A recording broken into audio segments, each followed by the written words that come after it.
Olá, boa tarde. Meu nome é Bruna Galtério e estou aqui hoje para apresentar a minha qualificação de mestrado pelo Programa de Pós-Graduação em Geografia da Universidade Federal do Rio Grande, FURG.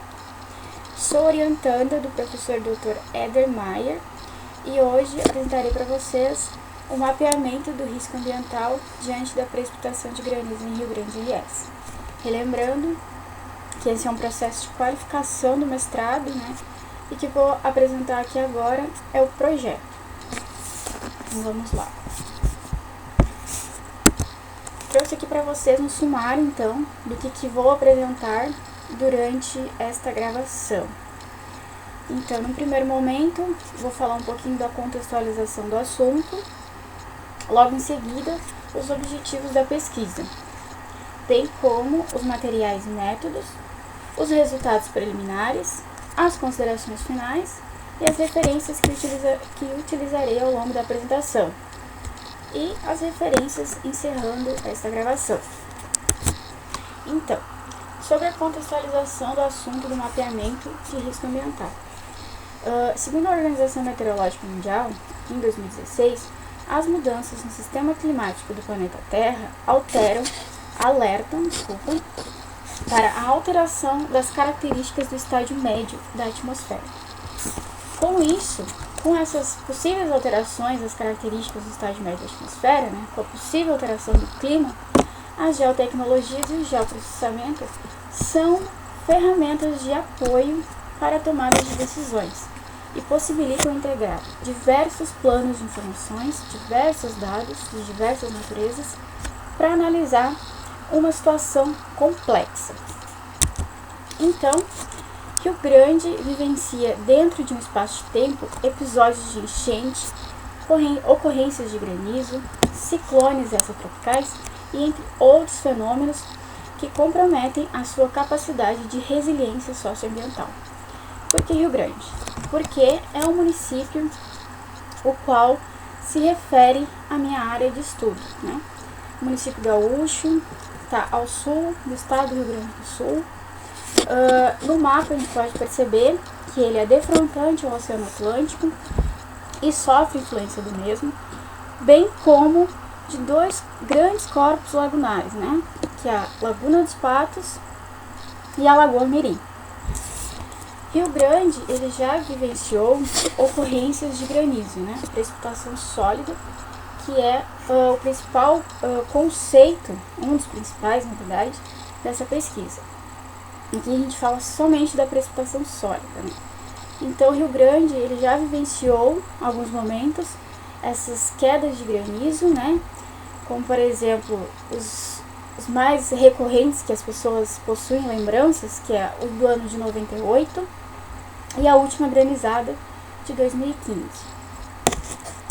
Então, falando do granizo um pouquinho, a classificação e codificação brasileira de desastres, a COBRAD, eles classificam o granizo como um fenômeno natural, meteorológico, do tipo local ou convectivo de precipitação de gelo, de granizo.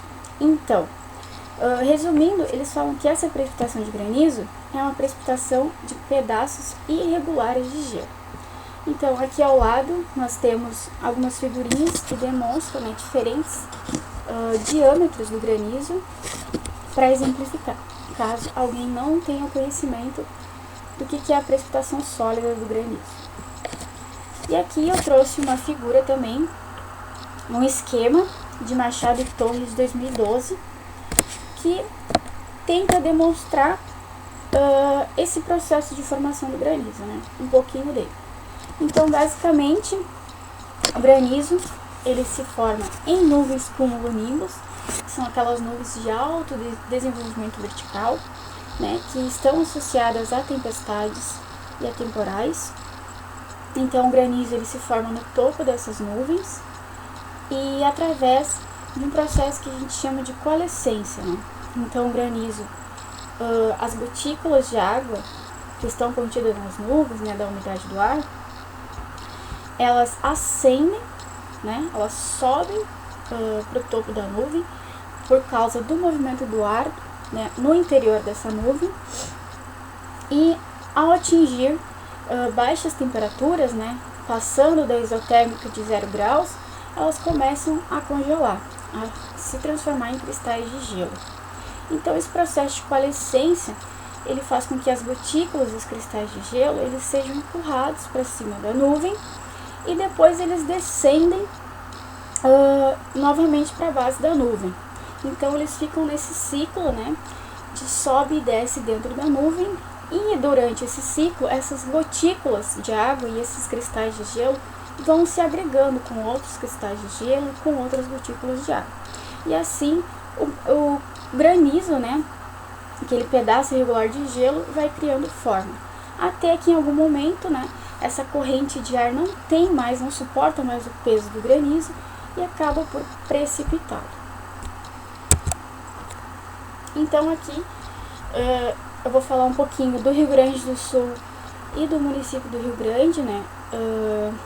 Ele não é um fenômeno muito recorrente no município, então, na verdade, eu não consegui encontrar referências específicas do município que falem sobre o granizo. Então, eu sempre trago em uma escala maior, né? Então, eu trouxe uma escala estadual, na verdade, que é onde eu encontrei mais referências sobre o fenômeno. Então, ele não é muito recorrente no município, porque o município é plano e sofre ação da termorreguladora, né, do oceano e dos grandes corpos lagunares. Então, aqui tem um mapa do Atlas Brasileiro de Desastres Naturais, que é num período de 1991 a 2012. Então, de acordo com o Sistema Integrado de Informações sobre Desastres, né, um sistema brasileiro, o município do Rio Grande ele foi atingido 3 vezes pelo fenômeno, né? Então, de 91 a 2013, ele foi atingido 3 vezes pelas granizadas. Atualmente, a última precipitação de granizo, a qual causou significativas avarias, ocorreu no ano de 2015, no mês de setembro. É importante destacar isso, né? Que são granizadas significativas, né, aquelas que causam danos, não são aqueles pedaços irregulares de granizo pequeno que não causam nada. Então, nesse mapa, aqui nessa categorização deles, o município do Rio Grande está enquadrado de 2 a 4 ocorrências. Também trouxe um dos artigos mais atuais que eu encontrei, de Beralato, de Mello e Fontana, do ano de 2000, onde eles calcularam a probabilidade de queda de granizo no Rio Grande do Sul. Mas eles separaram os municípios em regiões ecoclimáticas, né? Então, esses dados que eu trouxe para vocês não são só de Rio Grande, né? A região ecoclimática que o Rio Grande está inserido também abrange o município de Osório, Santa Vitória do Palmar e Torres. Então, aqui eu destaquei, né? Foi uma adaptação, eu peguei só a probabilidade de ocorrência para a região ecoclimática, que comprova que é na primavera e no inverno principalmente que as precipitações de granizo são mais propícias a ocorrerem, tá?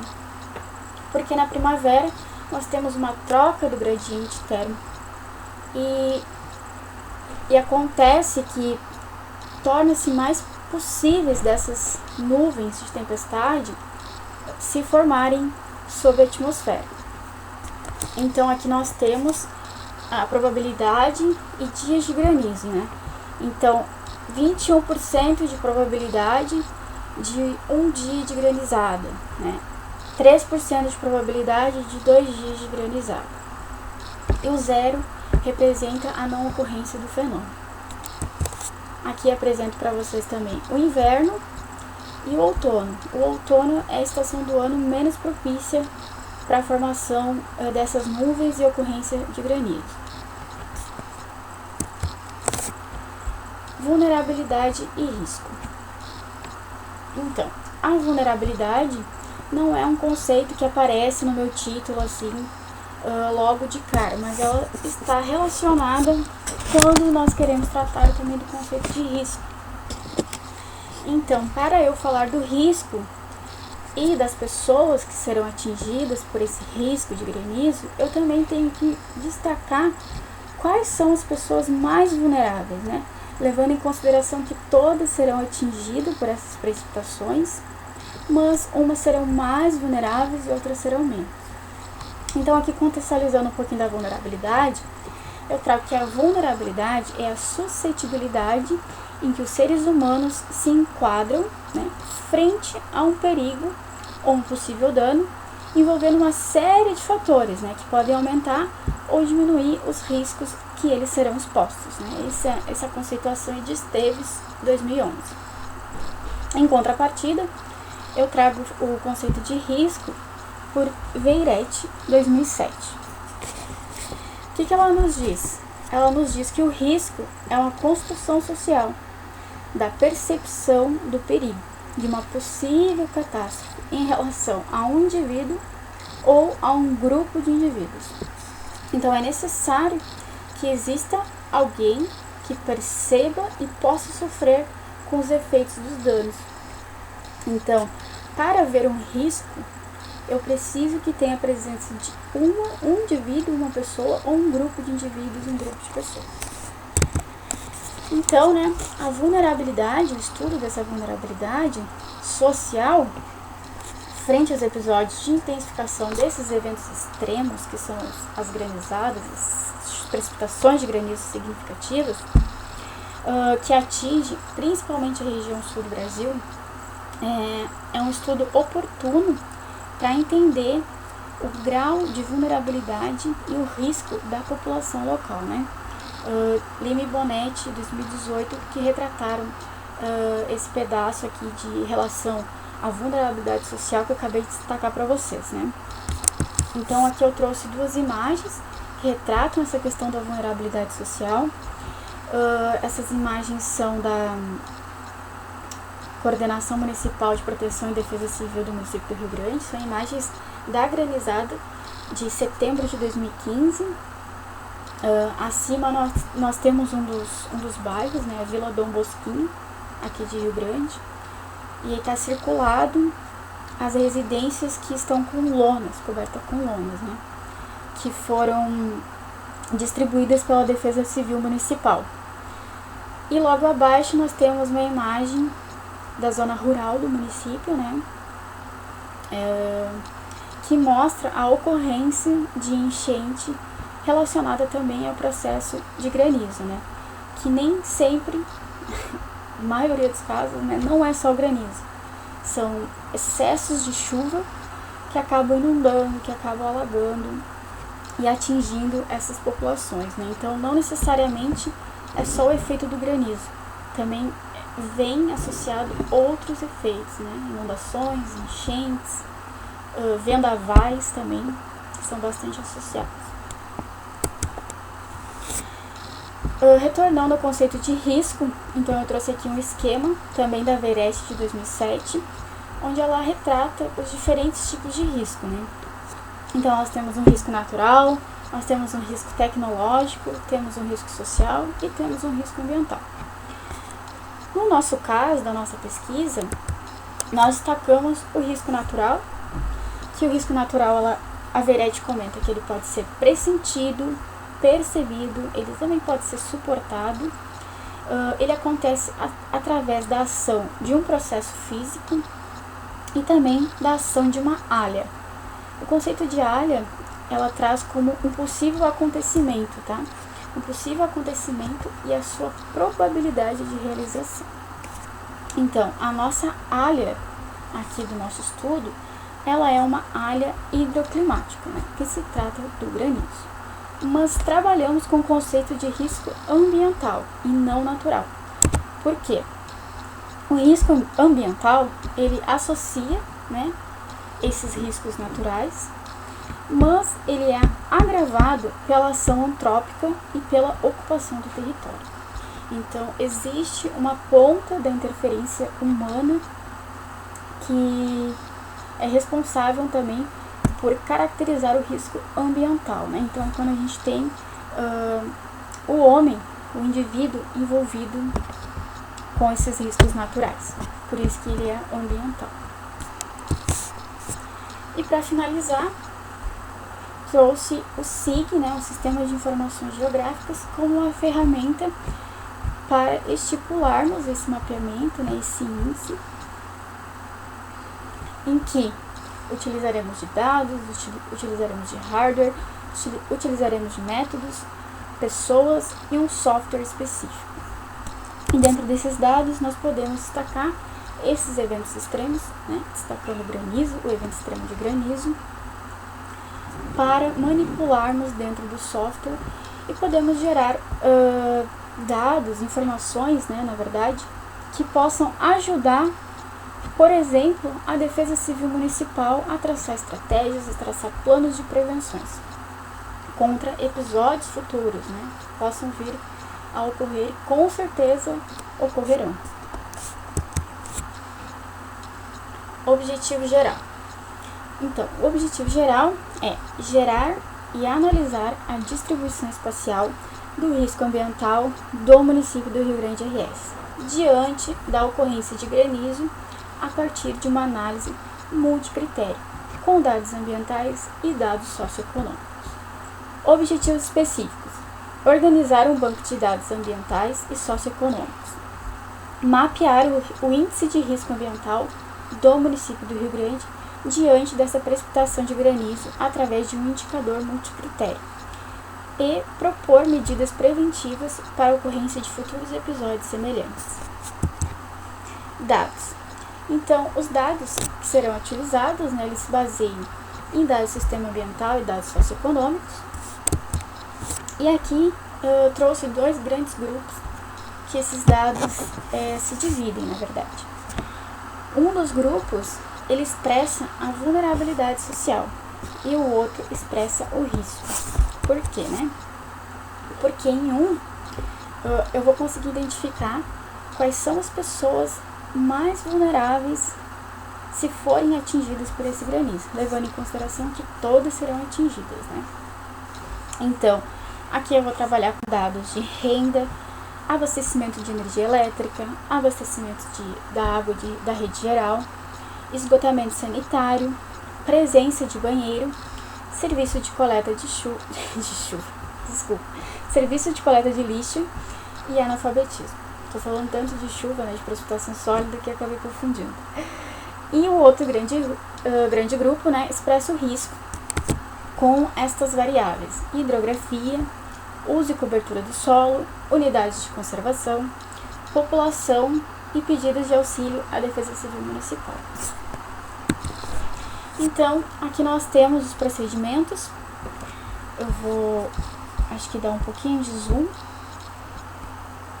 para ver se vocês conseguem também enxergar junto comigo.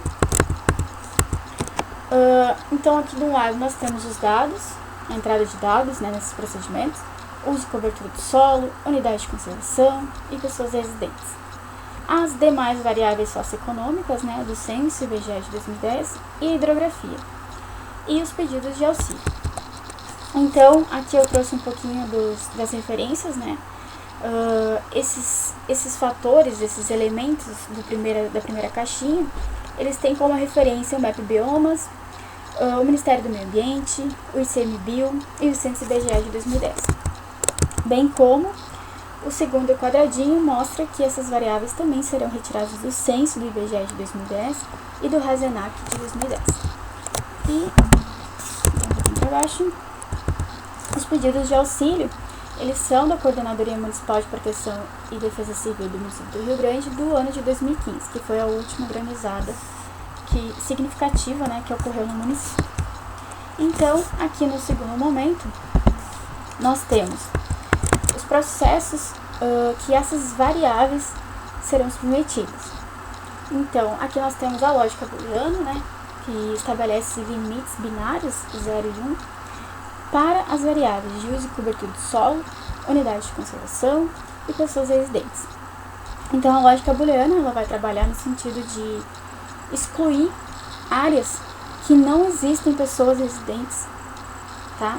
Por quê? Porque é o conceito de risco, né? Então, eu não tenho por que trabalhar com áreas onde não há presença de indivíduos, não há presença de pelo menos uma pessoa. Variáveis socioeconômicas, as demais variáveis socioeconômicas, na verdade, né? As demais variáveis socioeconômicas e hidrografia, elas serão submetidas a uma lógica fuzzy, né, que vai estabelecer classes de risco, né, com diferentes graus de pertinência entre os valores 0 e 1.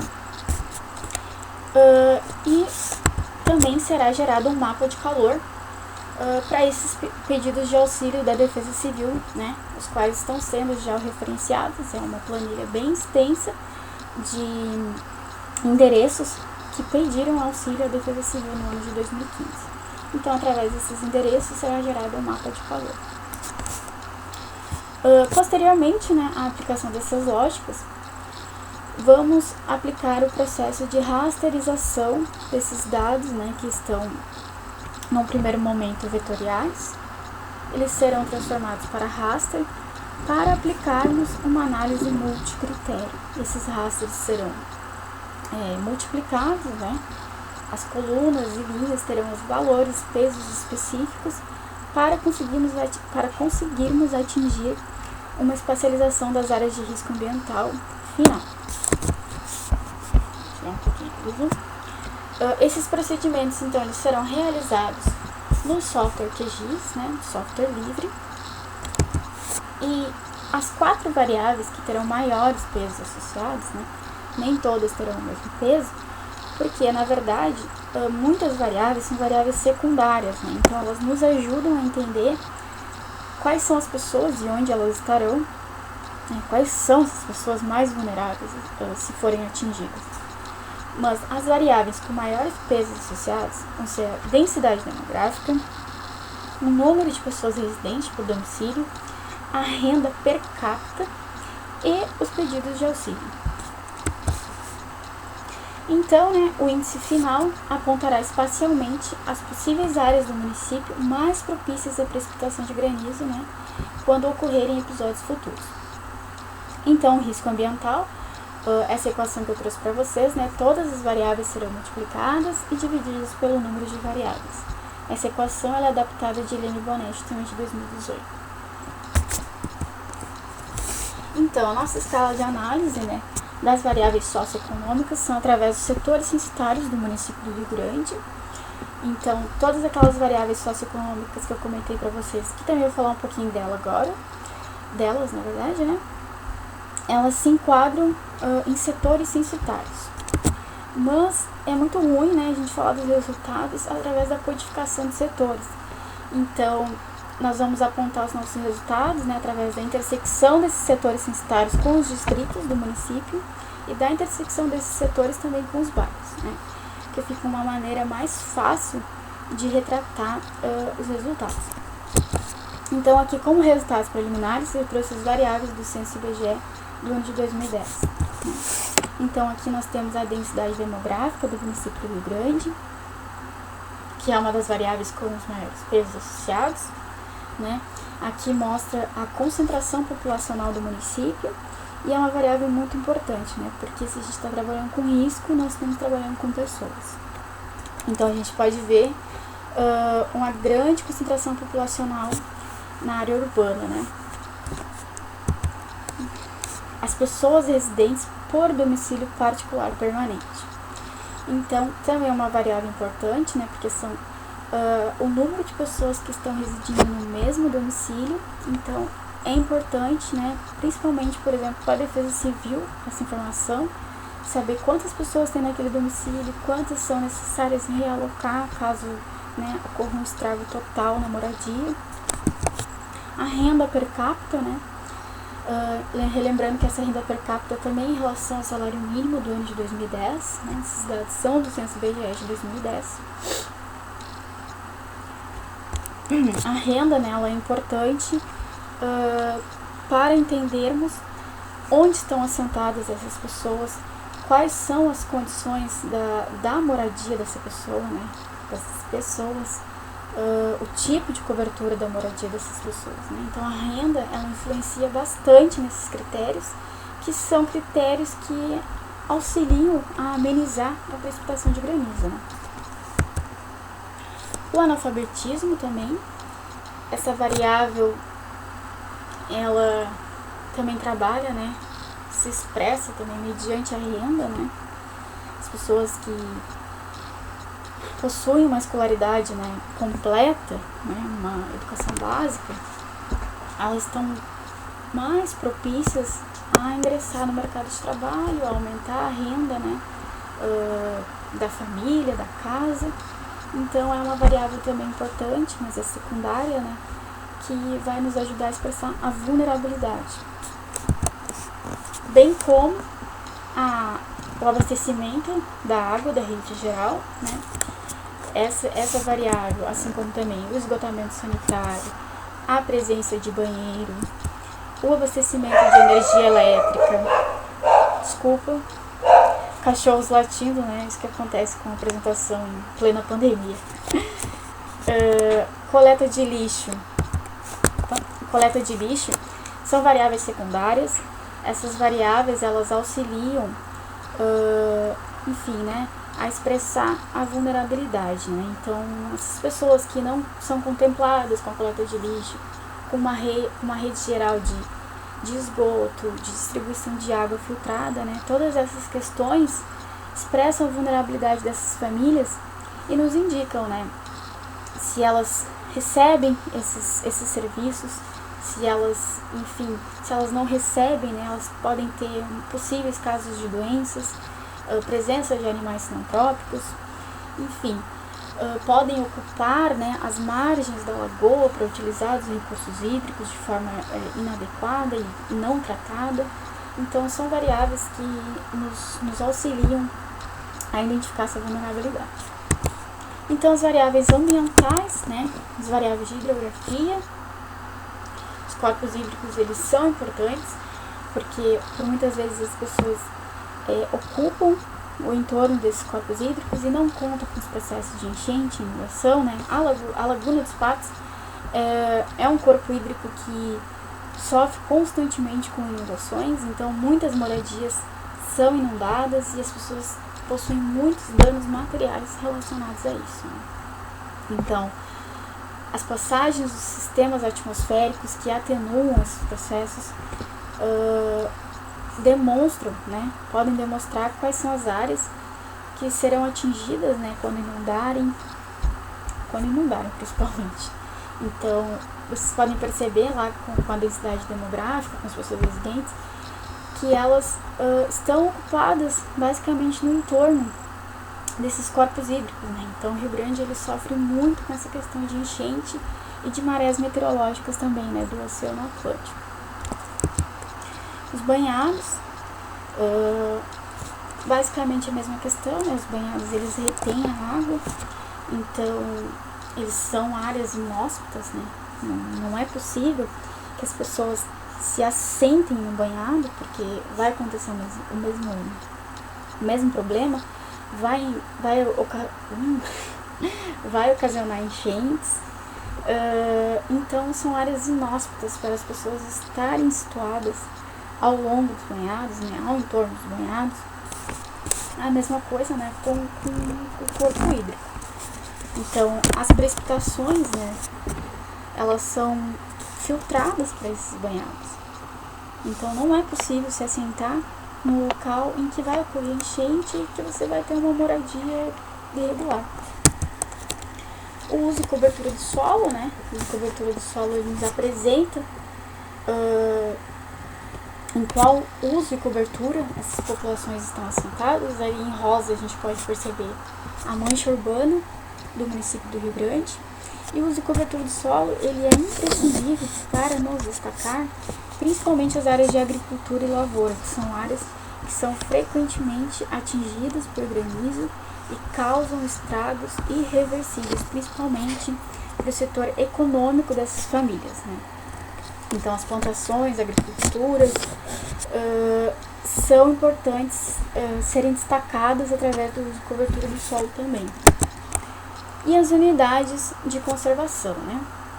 Essas unidades de conservação, elas serão importantes porque elas possuem, né, diretrizes para o uso e preservação das mesmas, né?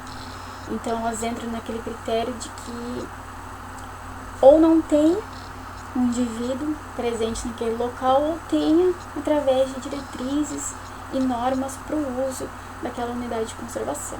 E aqui na unidade de conservação a gente tem a Estação Ecológica do Taim, a gente tem o Banhado do Maçarico e tem a Área de Proteção Ambiental da Lagoa Verde. Então são banhados, são lagoas e a Estação Ecológica, né? Então o banhado eu já destaquei anteriormente, a lagoa também. Elas podem sofrer com esses processos, sistemas atmosféricos, né, que podem inundar, causar enchentes, e as pessoas podem sofrer com isso, né, com perdas de seus bens materiais. Então, a última variável da proteção e defesa civil, que são os pedidos de auxílio municipal, né? Aqui é um mapa bem grotesco, porque é um resultado preliminar, né? Eu não consegui ainda já referenciar todos os pedidos de auxílio. Então, aqui está um esboço, né, do mapa de calor, cerca de 300 pedidos de auxílio. Nessa granizada de 2015, quase todos os bairros do município foram atingidos. Como consideração final, né, essa primeira etapa, então, do meu projeto de mestrado, eu trouxe que o mapeamento do risco ambiental, né, para o município, além de auxiliar nos processos de minimização ou prevenção, né, dos danos socioeconômicos provocados por esses eventos severos de precipitação sólida, também contribui de forma teórica para outros trabalhos científicos, né, que dialogam com a temática de eventos extremos. E também essa pesquisa ela contribui para outras pesquisas associadas aos riscos ambientais diante da precipitação de granizo para o município do Rio Grande, né, visto que não foram encontradas referências específicas sobre esse assunto, como eu comentei lá no início do vídeo. Aqui está o meu cronograma de atividades, né, a pesquisa nesse primeiro semestre que já está quase se encerrando, né, e no segundo semestre, bem como o processamento de todos esses dados, né, para produzir os resultados e continuar escrevendo os resultados, né, ao longo dessa minha pesquisa, publicações, né, de N naturezas e N eventos que ainda surgirão, e a defesa para o primeiro semestre do próximo ano. Essas foram as referências utilizadas, né, ao longo da apresentação, e muito obrigada. Esse trabalho, né, está sendo realizado com o apoio da CAPES. Obrigada, espero que tenham gostado. Estou à disposição agora para retiradas de dúvidas. Tchau, tchau.